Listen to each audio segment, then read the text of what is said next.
Hi, நான் உங்கள் அன்புடன் தாசன். எல்லாருக்கும் வணக்கம். என்னுடைய முதல் காணொளியிலேயே நான் சொல்லியிருப்பேன், குலதெய்வங்களுக்கு அசைவம் படைக்கிறாங்களே அது மட்டும் கர்மாவா மாறாதா அப்படின்னு சொல்லிட்டு உங்களுக்கு ஒரு எண்ணம் எழும். அந்த எண்ணத்தின் வெளிப்பாடாக நான் ஒரு வீடியோ கொடுப்பேன் அப்படின்னு சொல்லியிருந்தேன். அந்த வீடியோ தான் இந்த வீடியோ. வாங்க வீடியோக்குள்ளே போகலாம். உண்மையிலேயே குலதெய்வம், காவல் தெய்வம், பரிவார தெய்வங்கள், உக்ர தெய்வமான காளி தெய்வம், சித்தர்கள், மகான்கள் இவங்கெல்லாம் அசைவம் சாப்பிட்றாங்களா அப்படின்னு கேட்டால் ஆமான்னு தான் சொல்லுவேன். ரொம்ப கம்மியான அளவில். இது எதனை வெளிப்படுத்துதுன்னா, தீய அணுக்களை வெளிப்படுத்துது. அதாவது ஒரு குறிப்பிட்ட தீய அணுக்களை வைத்திருந்தால் மட்டுமே இந்த கர்மா தொடரும் அப்படின்றது தான். இந்த சித்தர்களே எதற்கு முயற்சிக்கிறாங்கன்னா, தன்னுடைய ஆன்மாவை பரிசுத்தமாக்குறது, தன்னுடைய ஆன்மாவை பிரபஞ்சத்தோட கலக்கிறது. அப்போ ஏன் இவங்க ஒரு குறிப்பிட்ட அணுக்களை மட்டும் தீயவர்களாக வைக்கிறாங்க அப்படின்னா, தனக்கு பணி செய்தவர்கள், தன்னோடு இருந்தவர்கள் மற்றும் தன்னை வேண்டி நிற்பவர்கள் இவங்களுக்கு ஒரு குறிப்பிட்ட செயல்களை செய்வதற்காக, இன்னும் சொல்லப்போனால் மனிதர்கள் கடை தேர வேண்டும் அப்படின்றது தான்.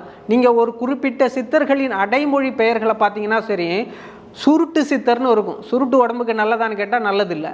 பீடி சித்தர்னு இருக்கும். அப்புறம் சாக்கடை சித்தர்னு இருக்கும். அப்புறம் மூட்டை சுவாமிகள் அப்படின்னு இருக்கும். இந்த மாதிரி பல அடைமொழிகளில் அவங்களுடைய பெயர்களும் இருக்கும். அவங்கள பார்த்தாலே நம்மளுக்கு ஒரு மாதிரி அருவருப்பாக இருக்கும். இவங்கெல்லாம் சித்தர்களா அப்படின்னு தோண வைக்கும். அப்போது அவங்க எவ்வளோ பெரிய விஷயத்தை சூட்சமமாக செய்து கொண்டு இருக்கிறார்கள் அப்படின்றத நீங்கள் கவனிக்கணும். இன்னும் கூர்ந்து கவனிச்சிங்கன்னா, ஒரு சில சித்தர் பிரியாணி சாப்பிடுவாங்க, ஒரு சில சித்தர் தண்ணி அடிப்பாங்க. அப்போது இது எதை வெளிக்காட்டுதுன்னா, கர்மாவை தொடர்பு படுத்துது. எப்போ நீ தீய அணுக்களாகவே வச்சிருக்கியோ ஒரு குறிப்பிட்ட அணுக்களை, அப்போ மறுபடியும் நீ பிறவி எடுக்க வேண்டிய சூழல் ஏற்படும் அப்படின்றாங்க. அப்போ இவங்க பிறவி எடுப்பாங்களான்னா பிறவியாக எடுக்க மாட்டாங்க. தன்னுடைய ஆத்மா இந்த பூத உடலில் கனெக்ட் ஆகி இந்த மக்களுக்கு உதவி செய்யும் அப்படின்றதான் மிகப்பெரிய சூட்சமமாக விளங்குது. அப்போ நீ மிகப்பெரிய தெய்வங்கள்னு சொல்லப்படுற பிரம்மாவாக இருக்கட்டும், விஷ்ணுவாக இருக்கட்டும், அப்புறம் சிவனாக இருக்கட்டும், இவங்க எல்லாருமே இந்த உலகிற்கு உதவ வேண்டுமானால் அப்போது இவங்களுடைய கர்மா தொடர்பு ஏற்பட வேண்டும். ஏதோ ஒரு வகையில் கர்மா தொடர்பு ஏற்பட்டால் தான் இந்த பூ உலகிற்கு வர வேண்டும் அப்படின்ற ஒரு நியதியாக விளங்குது. அதுக்கு முதல் சாட்சியாக என்னென்னா, அந்த புவி ஈர்ப்பு சக்தி விளங்குது. நீங்கள் ஆஸ்ட்ரோனட் அப்படின்னு சொல்லப்படுற விண்வெளியாளர்களை பார்த்தீங்கன்னா தெரியும். அவங்க ஒரு குறிப்பிட்ட ஆர்பிட்டில் போனோன்னே மிதப்பாங்க, சுழலுவாங்க.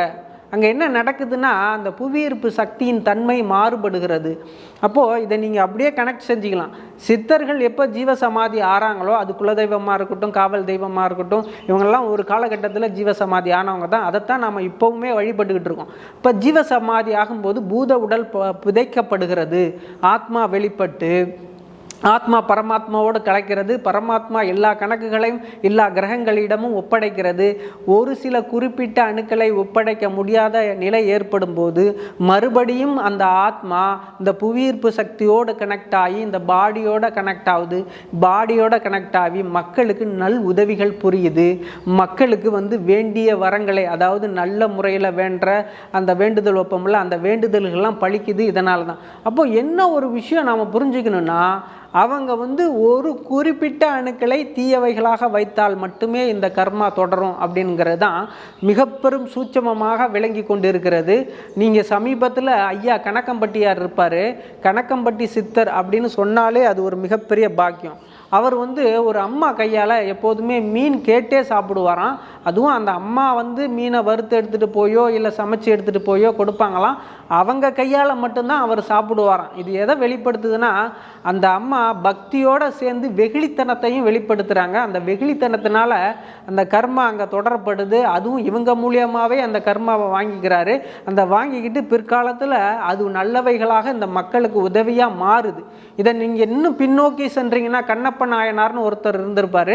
அந்த கண்ணப்ப நாயனார் தன்னுடைய பக்தியை வெளிக்காட்டுறதுக்காக தன் கண்களையே பிடுங்கி சிவனுக்கு வைத்ததா ஒரு கதை இருக்குது. அங்கே என்னென்னா, வெகுளித்தனமும் பக்தியும் வெளிப்படுகிறது.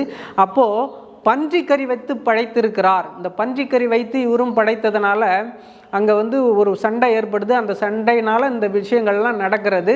அப்போது சிவன் தோன்றாரு. சிவன் தோன்றி அருள் புரிகிறார் அந்த கண்ணப்ப நாயனாருக்கு.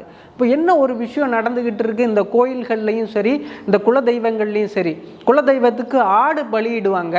அப்போ ஆடு பலியிட கொண்டு போய் வைப்பாங்க. அங்கே பிரத்யேகமான ஆட்களை வர வைத்து ஒரே வெட்டாக இருக்கணும். அந்த ஆடு அந்த தலை துண்டாக வேண்டும்.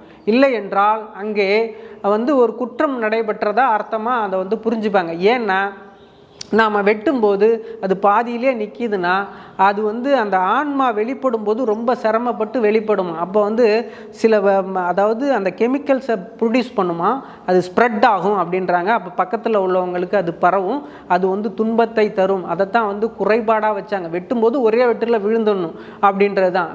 ஒரே வெட்டில் விழுந்துருச்சுன்னா அந்த ஆத்மா டக்குன்னு வெளியாயிடும் அப்படின்றது. குறைபாடாக நின்றுச்சுன்னா அது பரவும். இதைத்தான் பாம்போடு ஒப்பிடும்போது, பாம்பு ஏதோ தீண்ட வருதுன்னா டக்குன்னு அடிச்சிடணும், விட்டுறக்கூடாது அப்படின்னுங்க. விட்டால் என்ன ஆகும்னா அது ஒரு கெமிக்கல் ஸ்ப்ரெட் பண்ணும். அந்த கெமிக்கல் நம்ம மேலே படும்.